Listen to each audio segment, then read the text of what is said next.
Silakan Pak Ustaz. Bismillahirrahmanirrahim. Assalamualaikum warahmatullahi wabarakatuh. Alhamdulillah. Alhamdulillahi rabbil alamin. Wabihi nasta'inu ala umuri dunya waddin. Wassalatu wassalamu ala sayyidil mursalin Sayyidina Maulana Muhammadin wa ala alihi wa ashabihi ajma'in. Amma ba'du, la hamla wa la quwata illa billahil aliyil azim. Kaum muslimin dan muslimat, para pendengar Radio Republik Indonesia yang insya Allah dimuliakan Allah Subhanahu wa Ta'ala, amin ya rabbal alamin. Pertama-tama kita harus senantiasa menghadirkan dalam kehidupan kita ketika kita diberikan kesempatan umur yang panjang oleh Allah Subhanahu wa Ta'ala, yakni bersyukur atas segala nikmat yang Allah berikan kepada kita. Dengan rasa syukur yang terus ada dalam diri kita, maka kita akan berupaya semaksimal mungkin mengingat dari mana kenikmatan tersebut dan untuk apa kenikmatan itu digunakan. Karena kita sebagai orang yang beriman, maka sudah pasti kenikmatan yang Allah berikan itu kita gunakan dalam rangka terus membangun konsepsi kehidupan yang lebih baik dengan mengumpulkan amal-amal soleh dalam kehidupan kita. Salawat dan salam tak lupa kita aturkan kepada junjungan kita Nabi Muhammad SAW wa ala alihi wa ashabihi ajma'in, dan semoga pula dilimpahkan kepada kita selaku pengikutnya yang istiqamah di jalannya, amin ya rabbal alamin. Kaum muslimin, para pendengar yang dirahmati Allah Subhanahu wa Ta'ala, di antara bentuk penerapan dari prinsip tauhid adalah mengakui terkait dengan kesetaraan di antara kehidupan manusia. Tidak hanya pengakuan terhadap satu sudut pandang dari berupa budaya dan ras tertentu, tapi juga mengakui terkait dengan kedudukan yang sama antar jenis kelamin, yaitu laki-laki dan perempuan. Karena itulah kemudian yang kaitannya dengan nilai-nilai tauhid, yang berhak sombong, yang berhak merasa tinggi, dan yang patut diibadahi tidak lain dan tidak bukan hanyalah Allah Subhanahu wa Ta'ala semata. Maka dakwah pertama yang Rasulullah lakukan ketika diutus menjadi seorang Rasul adalah banyak tercurah untuk memahamkan tentang konsepsi tauhid ini sebagai landasan dan pondasi dalam membangun kehidupan manusia seutuhnya. Kemudian kalau kita perhatikan dalam perjalanan dakwah di awal-awal kehidupan umat Islam, ya, bahwa selain penyembahan berhala dan banyaknya terjadi perang karena asabiyah, yaitu paham kesukuan mengunggulkan kesuku satu dengan yang lainnya, maka era Arab jahiliyah juga dipenuhi dengan fenomena-fenomena diskriminasi dan kesewenang-wenangan, termasuk diskriminasi terhadap kehidupan kaum perempuan. Yang kemudian kenapa terjadi diskriminasi terhadap kaum perempuan atau kaum wanita? Karena sekali lagi mereka pada masa Arab jahili, ya, pada zaman Arab jahiliyah, mereka menganggap perempuan adalah makhluk yang lemah, kemudian memiliki kedudukan yang rendah, dan menurut mereka wanita adalah makhluk yang hina.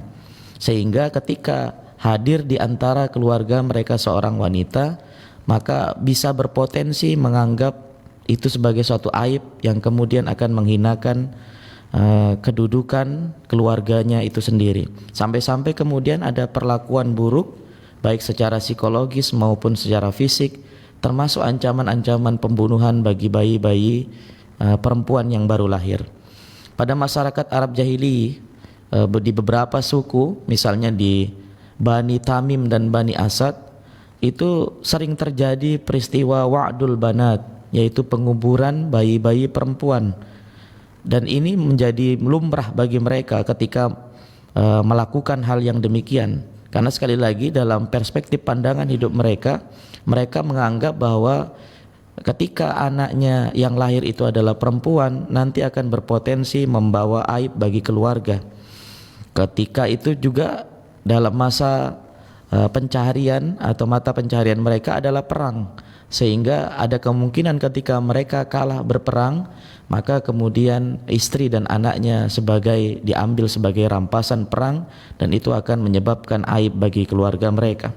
Oleh karena itu kemudian di beberapa suku justru wa'dul banat ini menjadi semacam tradisi ketika mereka mendapatkan kehadiran seorang anak tapi dia berjenis kelamin perempuan, maka mereka melakukan penguburan secara hidup-hidup. Dalam surat An-Nahl ayat 58 sampai 59, Al-Quran justru mengecam tindakan tersebut, bahkan sebaliknya menganggap bahwa perbuatan itu adalah perbuatan yang keji dan akan mendapatkan pertanggungjawaban bagi pelakunya di yaumil qiyamah dengan siksaan. Walaupun kemudian itu dianggap sebagai sesuatu yang lumrah, maka kezaliman-kezaliman yang terjadi di zaman jahiliyah pada waktu itu justru Islam memberikan petunjuk bahwa hal tersebut adalah hal-hal yang di luar daripada nilai-nilai kemanusiaan itu sendiri.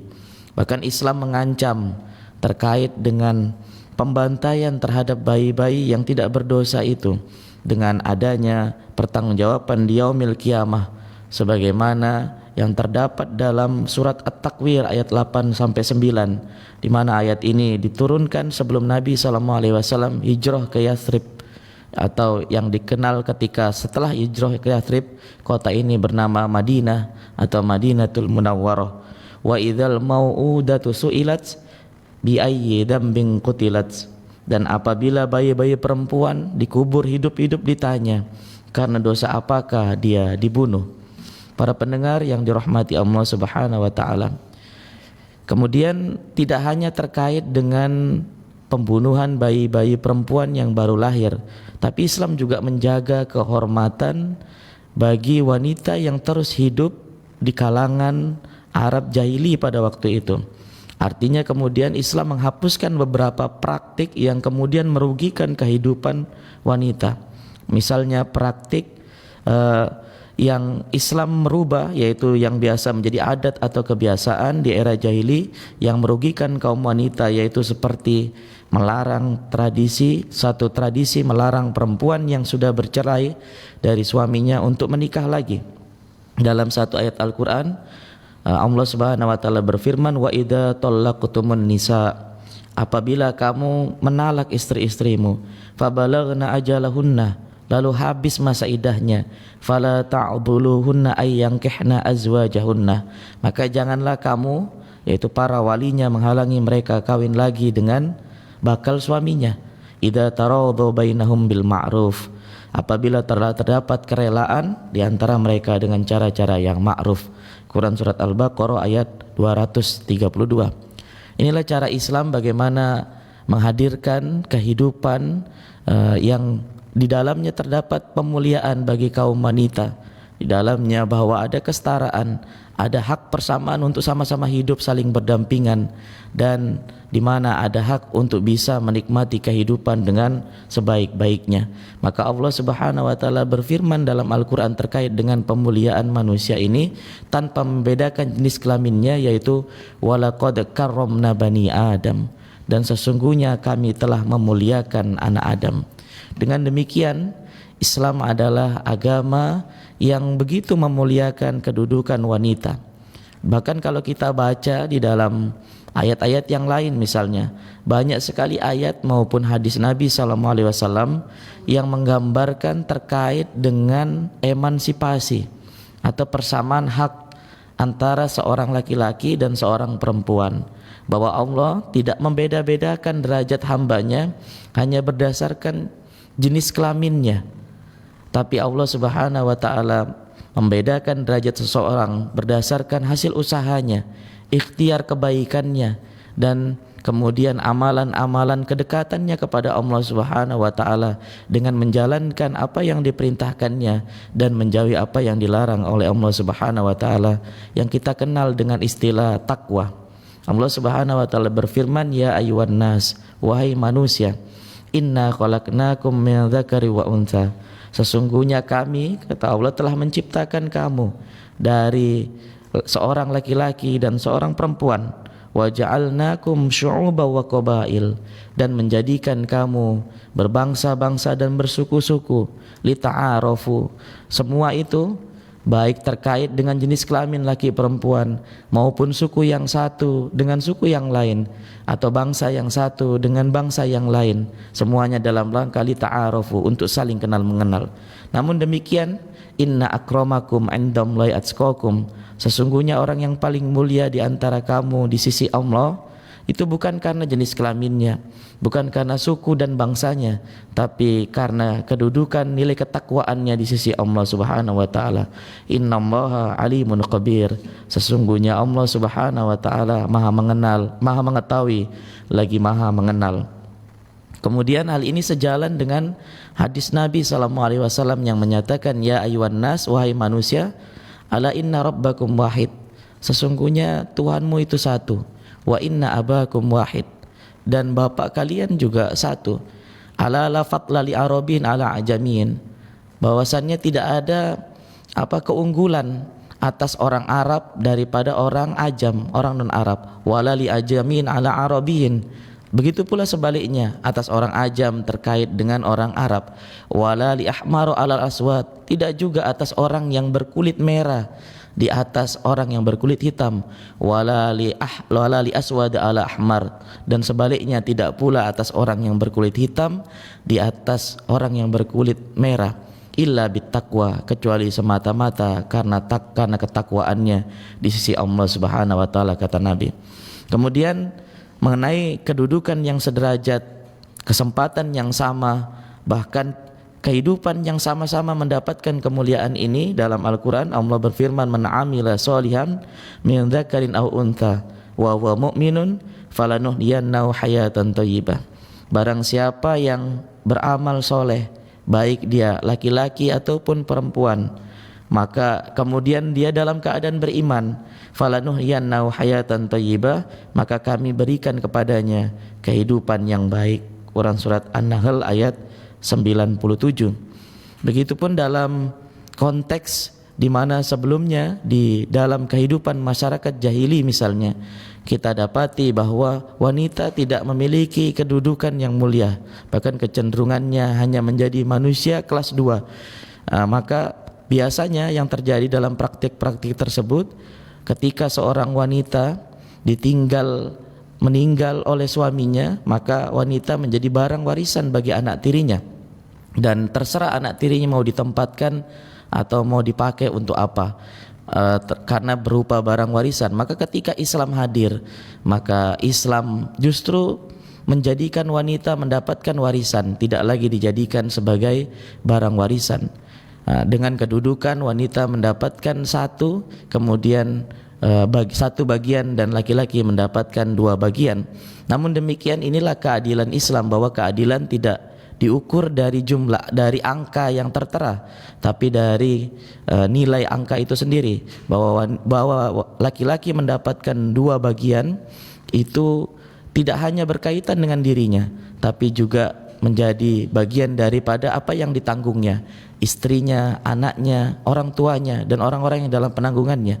Kemudian wanita yang mendapatkan satu bagian itu adalah untuk secara total untuk dirinya.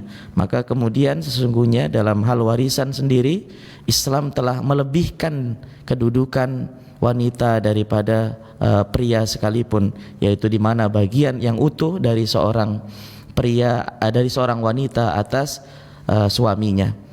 Kemudian dalam hadis yang lain misalnya kita temukan bahwa banyak sekali juga diceritakan terkait dengan kedudukan wanita. Misalnya yang dimuliakan dalam Islam misalnya adalah di mana seorang sahabat pernah bertanya kepada baginda Nabi SAW terkait dengan siapa yang harus saya hormati.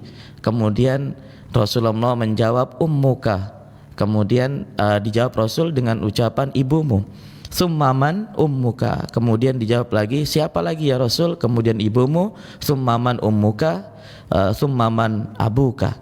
Jadi 3 kali derajat kemuliaan wanita, kedudukan wanita yang harus dihormati daripada seorang laki-laki, yang kemudian itu menunjukkan bahwa Islam sangat memuliakan kedudukan wanita. Bahkan dalam salah satu hadis disebutkan al jannatu tahta aqdamil ummahat, bahwa surga itu di bawah telapak kaki seorang ibu, hadis riwayat Muslim.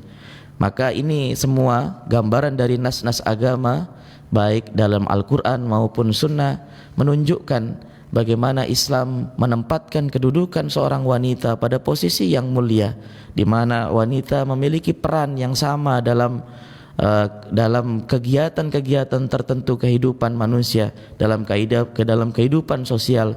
Namun demikian, di samping peran-peran itu juga bahwa memang seorang wanita dengan seorang laki-laki memiliki satu fisiologi yang berbeda, bahwa memang ada perbedaan secara alami atau kodrati yang Allah anugerahkan, di mana misalnya seorang wanita dianugerahkan oleh Allah Subhanahu wa taala secara spesifik. Misalnya perempuan mengalami menstruasi, mengandung, melahirkan dan menyusui, tapi itu semua tidak menjadikan kemudian peran-peran sosial pun dibatasi. Misalnya dalam kehidupan rumah tangga sekalipun ada peran-peran yang perlu dimainkan antara seorang suami dan seorang istri.